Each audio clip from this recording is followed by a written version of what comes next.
In 1645, 7 days before he died, history's greatest swordsman picked up a brush and wrote 21 sentences. He didn't write about sword technique. He didn't leave behind battle strategies. He wrote a personal code, a set of laws he had forged through 60 undefeated duels, decades of solitude, and a life stripped down to its absolute core. He called it Dokkodo, the way of walking alone. Most people who read it think it's about swords, about samurai, about a world that no longer exists. They're wrong, because right now, in your life, you are losing battles Musashi already solved 300 years ago. You're chasing comfort that makes you weaker. You're drowning in things you cannot control. You're carrying regret like armor that was never meant to protect you. Musashi died, understanding something most people never learn in a lifetime. You are not defeated by your enemies. You are defeated by your attachment to the life you think you deserve. Are you ready to hear what a dying man left behind when he had nothing left to prove? Chapter 1: The Last Scroll. Miyamoto Musashi was 61 years old and dying. The man who had never lost a duel, not once in 6 decades, lay on a stone floor inside a cave on Mount Iwato. His body, which had carried him through 60 life-or-death confrontations, was finally surrendering. Tuberculosis, the slow, quiet enemy that no sword could defeat. His student Terao Magonojo sat nearby, ready to record whatever the master offered in these last days. Musashi had already written his masterwork, the Book of Five Rings, a tactical guide so precise that modern corporations still study it. But 5 Rings was for strategy, for the battlefield, for winning. What Musashi wrote now was different. He took his brush and wrote 21 principles, not for generals, not for students of swordsmanship. These were the laws he had lived by. The laws that had shaped a man capable of walking into lethal combat 60 times and walking out every single time. They were brutal, cold, demanding. Some read more like warnings than wisdom. But here is what almost no one understands about the Dokkodo. Musashi didn't write it for warriors. He wrote it for anyone losing the only battle that truly matters, the battle against the weakness inside themselves. Chapter 2. The first law: accept everything just as it is. He had already fought and killed men, already built a reputation that made veterans step aside when he walked through a city gate. But that year, Musashi noticed something disturbing in himself. He won every duel. And yet, he was miserable. He wanted recognition he hadn't received. He wanted lords to bow to him. He wanted his genius acknowledged by the established sword schools that dismissed him as a wanderer with no formal lineage. He fought brilliantly and raged internally. That anger nearly killed him, not in a duel, but in a decision. He was so consumed by wanting the world to be different than it was, that he nearly abandoned the path that was forging him into something extraordinary.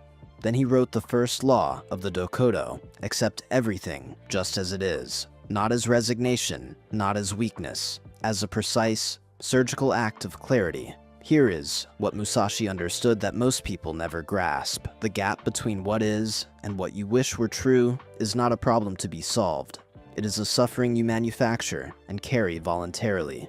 You didn't get the promotion. That is what is. The relationship ended. That is what is. The opportunity passed. That is what is. The moment you stop fighting reality, stop demanding that it rearrange itself to match your preferences, something remarkable happens. Energy you spent on resistance becomes available. You stop losing battles before they begin. You see clearly what can actually be done. Musashi spent the rest of his life studying this principle so deeply that by the time he entered a duel, he had already accepted every possible outcome, including his own death. That acceptance didn't make him passive. It made him devastatingly calm. The man across from him was always fighting 2 enemies: Musashi and his own desperate need to survive. Musashi only had to fight one. What are you fighting right now that you cannot change? How much of your energy is bleeding out into the space between reality and your refusal to accept it? This is where most people lose, not in the big, dramatic moments, in the slow drain of daily resistance. Accept what is, then decide what to do about it. That is the sequence Musashi used to win 60 duels. It is the same sequence available to you. Chapter 3. The Second Law. Do not seek pleasure for its own sake. Musashi watched a man he once respected destroy himself without a single sword wound. The man was a gifted swordsman, technically brilliant, naturally talented, but he had discovered comfort, fine sake, soft beds, the company of people who praised him endlessly. He stopped training before dawn. He started sleeping past sunrise. Within 3 years, the sharpness was gone. The reflexes dulled. The mind, once a precision instrument, became slow and satisfied. He died in a minor dispute, killed by a swordsman he would have dismantled easily a decade earlier. His comfort had cost him everything the discomfort had built. Musashi watched this and carved the second law into himself like a blade into steel. Do not seek pleasure for its own sake. Understand what he was not saying. He was not saying suffer needlessly. He was not saying pleasure is evil or that comfort is shameful. He was saying something more precise and more devastating. Pleasure pursued as a destination destroys the vessel pursuing it. The modern world is a machine perfectly engineered to violate this principle. Every notification is calibrated to produce a small hit of dopamine. Every scroll, every click, every recommendation exists to make comfort more comfortable, stimulation more stimulating, and the distance between you and real effort wider every single day. Musashi trained on days when training felt impossible. He ate plainly when rich food was available. He slept in caves, not because he was punishing himself, but because he understood that the body and mind, conditioned by comfort, become servants of comfort. They begin making decisions based not on what is right or necessary, but on what is easy and pleasant. And when the moment comes, when real pressure arrives, when the thing you've been building toward finally requires everything you have, a body and mind trained on comfort will fail you, elegantly, without warning. Musashi's discipline was not aesthetic, it was functional. He understood that the life that prepares you is almost never the comfortable one. Look at your last week. What did you avoid because it was uncomfortable? What did you choose because it was pleasant instead of because it was necessary? How many times did short-term ease cost you long-term capability? You are building something, whether you acknowledge it or not. Every choice is a brick. The question is whether you're building a warrior or a ruin. Do not seek pleasure for its own sake. Seek the thing worth building, the pleasure that comes from that, the deep, unshakable satisfaction of a person who chose hard over easy again and again. That is a pleasure that does not make you weak. Chapter 4. The Third Law. Think lightly of yourself, deeply of the world. Japan was fracturing. Two of the most powerful lords in history were about to clash in a battle that would reshape the country. Every samurai, every warrior, every person with ambition was positioning themselves, angling for reward, for recognition, for their name to be remembered. Musashi did something almost no one else did. He walked away from his ego, not permanently, but in the most decisive moment of his era. The young Musashi was more interested in understanding the battle than in being seen in it. He observed, he studied, he learned. His contemporaries spent those years building reputations. Musashi spent them building understanding. 40 years later, when he wrote the Dokkodo, he encoded what that choice had taught him. Think lightly of yourself, and deeply of the world. This is perhaps the most misunderstood line he ever wrote. In a culture obsessed with self-improvement, self-expression, self-branding, self-promotion, it sounds like self-erasure, like surrender. It is the opposite. Thinking lightly of yourself means releasing the weight of your own ego from the equation. It means you stop asking, how does this make me look? And start asking, what does this actually require? You stop filtering every decision through the lens of your own image and start seeing the situation as it truly is. Most people are not failing because they lack talent. They are failing because they are too busy managing their ego to develop their ability. They spend more energy protecting how they appear than improving what they can do. Thinking deeply of the world means developing genuine, relentless curiosity about what is real, about how things actually work, not how you wish they worked. Musashi studied carpentry, painting, sculpture, poetry, not because he needed to, but because depth of understanding in one domain creates depth of understanding in all domains. He was not a swordsman who painted. He was a man who understood the nature of things and happened to be lethal with a sword. The student who thinks lightly of himself can receive correction without it feeling like an attack. The leader who thinks lightly of herself can admit a mistake without it feeling like destruction.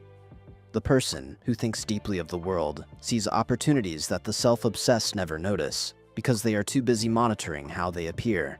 Right now, in your work, your relationships, your goals, how much of your energy is consumed by what you look like? How much is spent genuinely trying to understand what is real?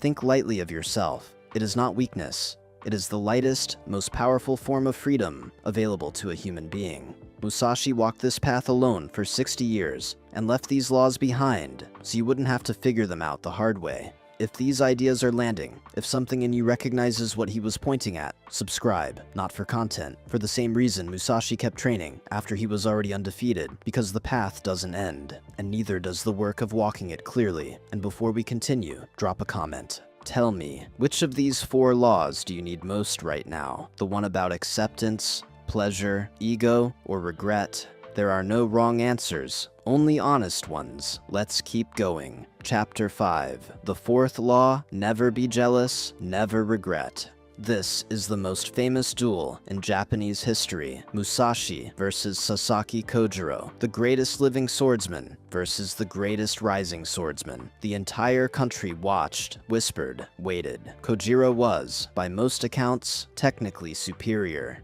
His signature technique, the Tsubame Geishi, the swallow counter, was so fast that witnesses claimed it could cut a bird out of the air mid-flight. He had spent his entire life perfecting that blade. He had the approval of lords, the admiration of thousands, the reputation Musashi had never been granted.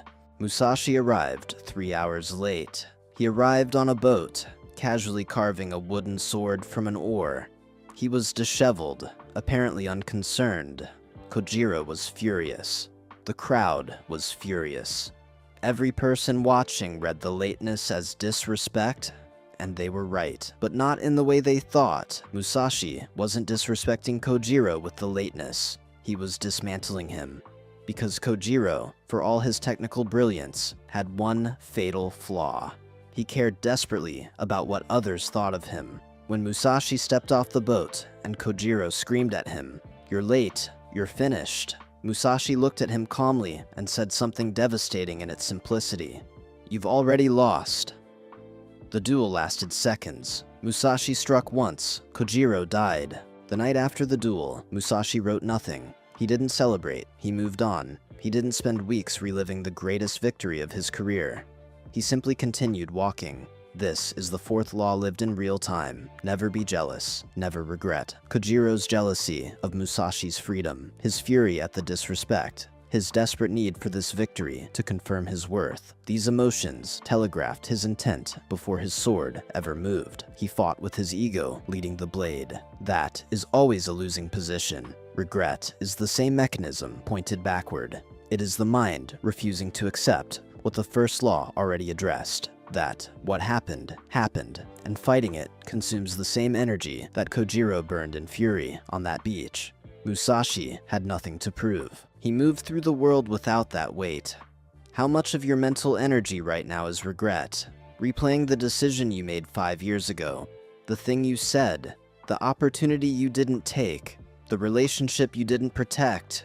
It happened. The version of you who made that choice made it with what they had at the time. You cannot duel the past and win. You can only take what you've learned and walk forward. And jealousy, the quiet, corrosive comparison to the person beside you who seems to have what you want, the colleague who got promoted, the friend who seems to have figured it out, the person online whose life looks frictionless. Musashi spent 0 time wanting Kojiro's reputation. He was too busy building something that made reputation irrelevant. Every moment spent in jealousy is a moment diverted from the work that would make jealousy unnecessary. Never be jealous, never regret. These are not emotional aspirations. They are precision instruments for maintaining the only thing that actually produces results. Your focus fully deployed on what is directly in front of you. Chapter 6. The Forge. What Musashi was actually building. After the Ganryujima duel, Musashi disappeared, not into fame, not into the court life that his victory entitled him to. He wandered, he painted, he carved, he studied Buddhism and Shinto and the nature of strategy so deeply that scholars still argue about the layers of meaning in his work. He was doing something most people never understand about true mastery. He was integrating. The 4 laws he would eventually write into the Dokkodo are not separate principles. They are 4 faces of the same discipline, a total, non-negotiable commitment to seeing clearly and acting from that clarity rather than from fear, desire, ego, or regret. Accept everything just as it is, so that you see reality, not the story you need reality to be. Do not seek pleasure for its own sake, so that your choices are made from strength, not craving. Think lightly of yourself, deeply of the world, so that ego never clouds your vision of what is actually true. Never be jealous, never regret, so that your energy stays in the present, where it is the only place it can do any work. Strip all 4 down to their core, and you find one instruction. Stop letting the inside of your head cost you the life that is actually available to you outside of it. This is what Musashi built over 60 years of walking alone. Not invincibility, not fame. A mind so clear, so unencumbered by the noise that destroys most people from the inside, that it could meet any moment, even lethal ones, with complete presence. He called it walking alone because that is what it requires. You cannot be guided to this place by approval. You cannot arrive there by comfort. You cannot inherit it, or purchase it, or shortcut it. You walk there, alone, every morning, against every instinct that tells you to stop. Chapter 7. The 5th Law. Never let yourself be saddened by a separation. Rigondo Cave, 1643, 2 years before his death. By this point, Musashi had outlived almost everyone he had ever known. His teacher, his rivals, his students, people he had trained alongside, traveled with, fought beside, gone. The Japan he had grown up in was gone too. New lords, new politics, new schools of swordsmanship that had already begun to rewrite his legacy while he still breathed. He had lost more than most men are given to begin with, and here is what he did not do. He did not collapse into grief. He did not build a shrine to the past. He did not spend his final years mourning the people and the world that had moved on without him. He picked up his brush. He painted, he carved, he wrote. He kept walking. This is the 5th law, and in many ways, the most human of all of them. Never let yourself be saddened by a separation. Because of all the ways people lose themselves, in comfort, in ego, in jealousy, in regret, the one that destroys the most quietly is this one. The attachment to what was. The grief that becomes an identity, the loss that slowly becomes the reason nothing new can begin. You know this law not as philosophy. You know it as a name, a place, a version of your life that ended. Something you loved that is simply no longer there. And Musashi is not telling you not to feel it. He is not cold, he is not broken. A man who spent 60 years in Mortal Kombat and outlived everyone he loved was not a man without feeling. He is telling you something harder than don't feel sad. He is telling you that the moment grief becomes your home, the moment you make the separation the central fact of your identity, you have chosen the dead over the living. You have chosen the closed door over every door still open. Every person you have lost gave you something. Every place you left shaped you. Every version of your life that ended deposited something permanent into who you are now. That is not gone. That cannot be separated from you. What is gone is the form it took, and Musashi, who understood better than almost anyone what it costs to keep walking after loss, wrote this law as a mercy, not because separation doesn't hurt, because the path continues whether you walk it or not. And the only way to honor what you've lost is to carry it forward, not as a wound, but as weight that made you stronger. Never let yourself be saddened by a separation. Keep walking. Chapter 8. The way forward, your Dokkodo. You are not a samurai. You will likely never fight a duel, but you are fighting. Every day, you fight the version of yourself that reaches for the phone instead of the work, that replays the old mistake instead of making the next move, that shrinks at the comparison, flinches at the discomfort, spends enormous energy demanding the world arrange itself differently than it is. Musashi's Dokkodo is not a historical document. It is a mirror, and in that mirror is a question the dying swordsman wrote with his last days of strength for every person who would read it 3 centuries later. Are you walking the path, or are you managing your comfort along its edges? The first law asks you to stop fighting what is real, to take your hands off the controls of things you cannot move and put them on the things you can. The second law asks you to choose necessary over pleasant. Not forever, not dramatically, but consistently, one decision at a time. The third law asks you to put your ego down like a heavy pack you no longer need. To become genuinely curious about the world instead of perpetually anxious about your image in it. The fourth law asks you to cut the backward ropes, the regret that pulls you to the past, the jealousy that chains you to someone else's life, to live so fully in your own path that there is nothing left over to compare or mourn. The fifth law asks you to grieve without stopping, to honor every loss by continuing to walk, to understand that separation is not the end of the story. It is the moment the next chapter becomes possible. None of this is easy. Musashi did not promise easy. He lived in a cave for the final years of his life and found that liberating. But here's what he left behind as evidence that the path is real. A man who never lost. Not because he was the most talented, not because he had the best teachers or the right connections or the perfect circumstances, because he had walked alone long enough and cleared enough of the noise from the inside of himself that when the moment came, there was nothing between his intention and his action. No fear, no ego, no regret, no craving, just presence. That is available to you. Not all at once, not in a single reading of a 300-year-old code, but one decision at a time. One morning at a time. One moment of choosing clarity over comfort. Reality over resistance, presence over comparison. Pick up your chishi, the one made of your hardest, most uncomfortable choice. The Dokkodo doesn't begin with a sword. It begins the moment you decide to stop losing from the inside. Welcome to the way of walking alone. Let's begin. Musashi wrote 21 laws. Today, we walk through 5. If this changed something in how you see your own path, even slightly, subscribe. Every video on this channel is built the same way, one ancient truth applied to the battle you're actually fighting right now. And I want to hear from you in the comments. Write the one law from today that hit hardest, and one thing you're going to do differently because of it. Not tomorrow, today. That's what Musashi would demand, not reflection, action. The way of walking alone begins with a single step. Take it.